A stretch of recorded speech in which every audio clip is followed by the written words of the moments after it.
بسم اللہ الرحمن الرحیم۔ حضرت ابو ہریرہ رضی اللہ تعالی عنہ روایت فرماتے ہیں کہ صحابہ کرام نے عرض کیا، یا رسول اللہ، آپ کے لیے نبوت کب واجب ہوئی؟ حضور نبی اکرم صلی اللہ علیہ وسلم نے فرمایا، میں اس وقت بھی نبی تھا جب کہ حضرت آدم علیہ السلام کی تخلیق ابھی روح اور جسم کے درمیانی مرحلہ میں تھی، یعنی روح اور جسم کا باہمی تعلق بھی ابھی قائم نہ ہوا تھا۔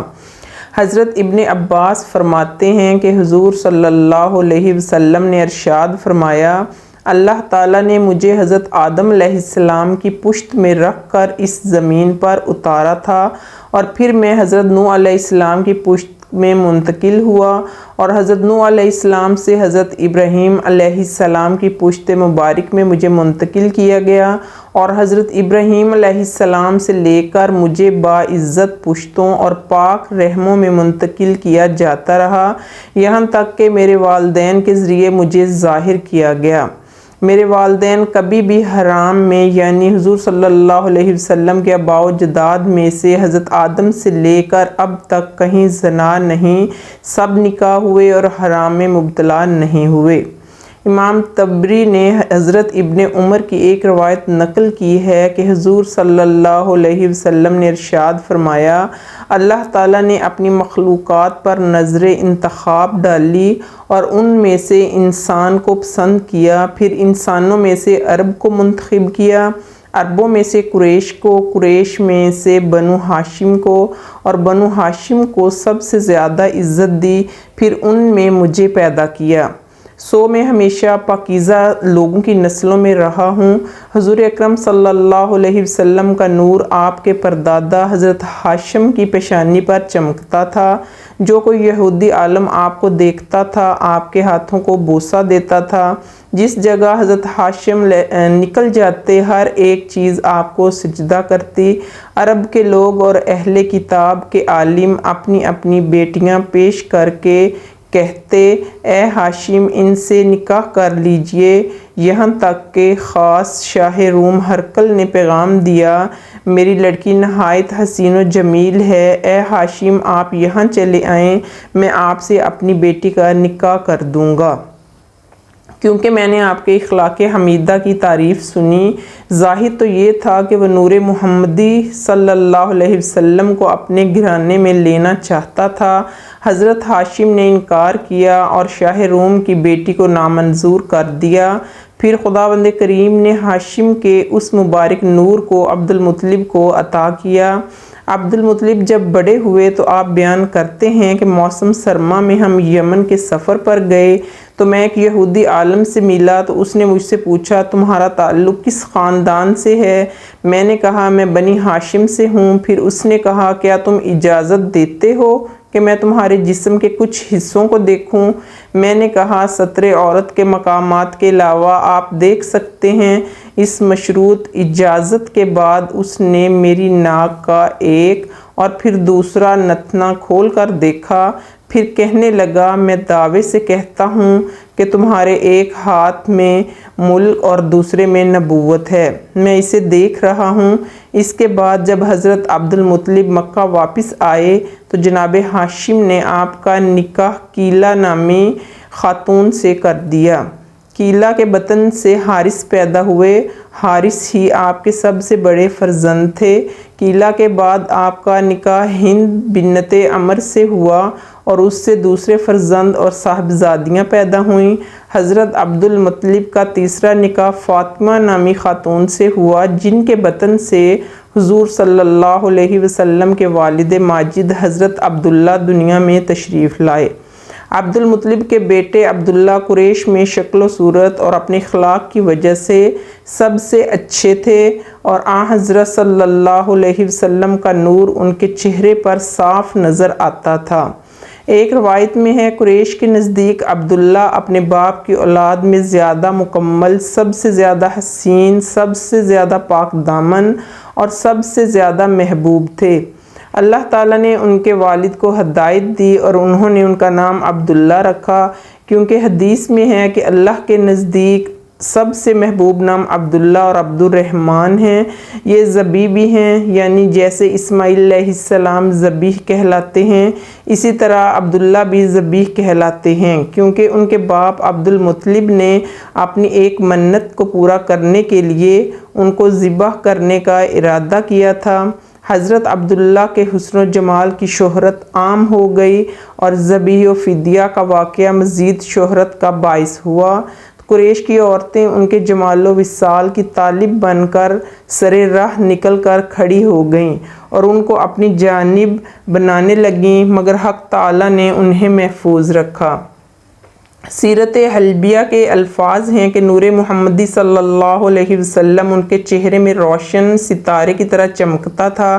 قریش کی عورتیں ان کے ساتھ شادی کرنے کی خواہش مند تھیں اور حضرت عبداللہ کو ان کی وجہ سے کافی تکلیف کا سامنا تھا۔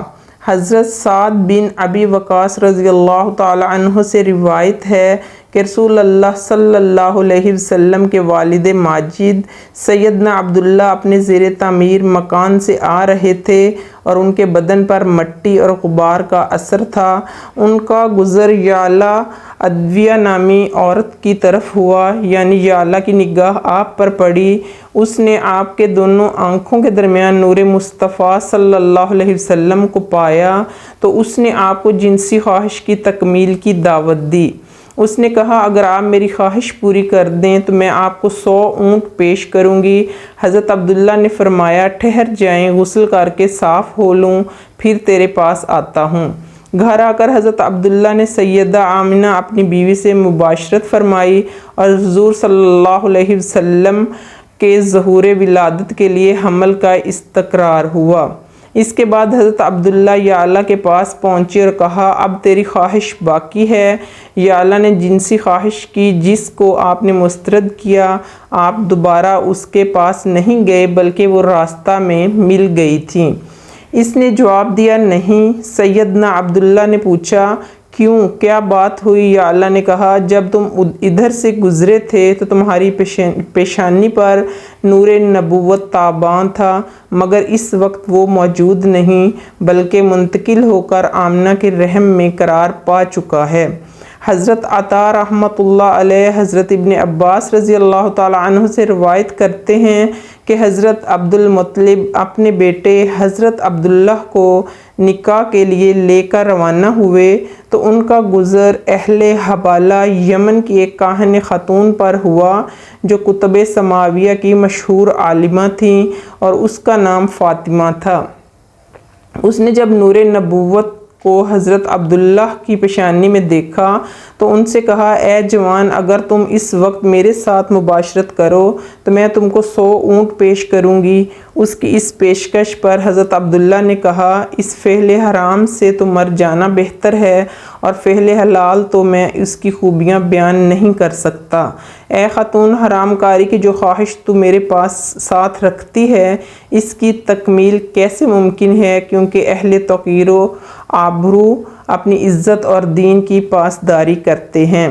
اس کے بعد حضرت سیدنا عبداللہ اپنے والد کے ساتھ روانہ ہو گئے اور انہوں نے حضرت آمنہ بنت وہب زہری کے ساتھ آپ کا نکاح کر دیا اور جناب عبداللہ ان کے پاس 3 روز رہے، یعنی کہ اس وقت یہ رسم تھا کہ دلہا دلہن کے ماں باپ کے گھر 3 دن تک رہتا تھا۔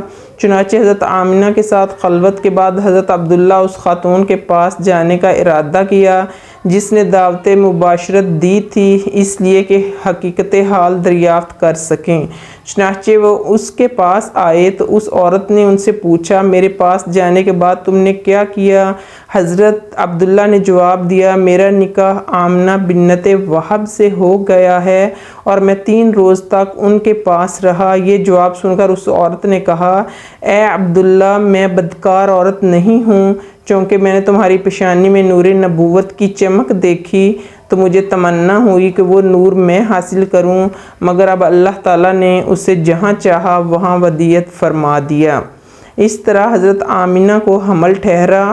عبداللہ بن وہب بن زعمہ رحمۃ اللہ نے اپنے والد سے اور انہوں نے اپنی چچی سے حدیث بیان کی کہ ہم نے سنا ہے کہ سیدہ آمنہ تولد حضور صلی اللہ علیہ وسلم کے لیے حاملہ ہوئیں تو فرماتی تھیں کہ مجھے محسوس نہ ہوا کہ حاملہ ہو گئی ہوں اور نہ گرانی پیدا ہوئی، جیسا کہ عام طور پر عورتیں ایام حمل میں خود کو بوجھل محسوس کرتی ہیں، سوائے اس علامت کے کہ میرا حیض منقطع ہو گیا تھا، اور یہ علامات بھی میرے لیے کوئی خاص وجہ حمل نہ رکھتی تھیں، کیونکہ اس کے بغیر بھی میرے اکثر دن چڑھ جایا کرتے تھے اور پھر حیض جاری ہو جایا کرتا تھا۔ ایک روز میری نیم خواب اور بیداری میں ایک آنے والا آیا اور اس نے کہا، اے آمنہ، تمہیں معلوم ہے تم حاملہ ہو؟ میں نے جواب دیا کہ میں تو نہیں جانتی۔ پھر اس نے کہا، تم ایک بڑی امت کے سردار، اس امت کے نبی کی تولید کے لیے حاملہ ہوئی ہو۔ یہ دن دوشنبہ یعنی پیر تھا۔ پھر دن اور مہینے گزرتے رہے، یہاں تک کہ زمانہ ولادت قریب آ گیا، اور پھر وہی شخص میرے خواب میں آیا اور کہا، تم یہ پڑھا کرو، میں اللہ واحد سے ہر حسد کرنے والے کی شرارت سے پناہ مانگتی ہوں۔ جب سے میں اس کلمہ کو برابر پڑھتی رہی اور اس کے بعد کچھ عورتوں سے میں نے اس کا ذکر کیا تو انہوں نے مشورہ دیا کہ تم اپنے بازو اور گلے میں لوہا لٹکا لو۔ میں نے ایسا ہی کر لیا، مگر وہ ہمیشہ کٹ جاتا۔ میں اسے باندھتی اور پھر جلد ہی کٹا ہوا پاتی۔ بالآخر میں نے اس کو لٹکانا اور باندھنا ترک کر دیا۔ زمانہ جاہلیت میں عرب میں یہ رسم تھی کہ حاملہ عورتیں لوہا باندھتی اور گلے میں لٹکا لیتی تھیں۔ امام زہری رحمۃ اللہ علیہ سے روایت ہے کہ حضرت آمنہ کہتی ہیں کہ میں نے زمانہ حمل میں کس طرح کی تکلیف اور گرانی برداشت نہیں کی۔